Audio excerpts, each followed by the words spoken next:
Thousands of Doctor Who fans converged on Longleat this weekend for a special birthday celebration. It's 30 years since one of the Time Lord's biggest enemies first hit our TV screens. But as I found out, most of the dedicated fans were more determined to meet the time traveller himself. We're at Longleat for a quiet afternoon. After all, it's not the Marquis of Bath or the Lions we're after. We're here to meet a doctor. But it's not a question of where, but who. And it looks like we're not the only one. This is a special Doctor Who convention to mark the 30th anniversary of one of the Time Lord's biggest enemies. It may be the Cyberman's birthday, but most people are here to catch a glimpse of Tom Baker, who first appeared as Doctor Who in the early 70s. It seems he doesn't make all that many appearances at these bashes. Some queued for more than 3 hours to get his autograph. And for one loyal fan, it was almost too much.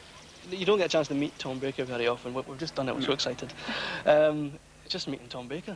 Yeah, it's 500 miles. What's 500 miles to meet a time traveller? Absolutely nothing at all. I used to like the Daleks a lot. That was my first fascination. And then I just started watching more of the other ones and thought, oh yeah, this is very good. What is the fascination, in a sentence or two? Fascination? Well, how many other shows do you know that have been going for 33 years and are still popular? It's 3 decades since Cybermen first hit our TV screens. This weekend, their special anniversary was celebrated with a battle at Longleat. They came up against the Brigadier, actor Nicholas Courtney, and lost. Seeing people getting autographs from you and from Tom Baker, yes, they think you're gods on earth. What is that like?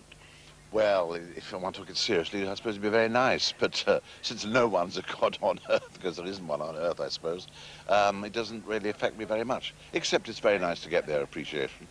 I have a Dalek, which couldn't fit in my house, so I've got to keep it at a local sort of theatre group nearby, keep it there, and a Cyberman, and autographs, pictures, jigsaws, Tom Baker underpants. And as for the great man himself, where would a Time Lord go after signing hundreds of autographs? The TARDIS, perhaps. Look up a few Daleks for old time's sake.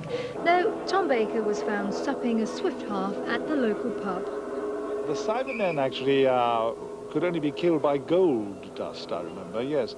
They were very funny and nice, and I used to push them about. And of course, you know, the thing is, I always beat them, you know. It is a great thing to be in a series, to be a children's hero, and always to win. It may have been the Cybermen's anniversary, but thanks to the hundreds who turned up to see their favourite Doctor Who, it was Tom Baker's day. I remember being slightly frightened when it first came out. Oh, I didn't see the Cybermen first time around. I used to hide behind the settee. Did you True really? Story, true story. Still happens, actually. Now, this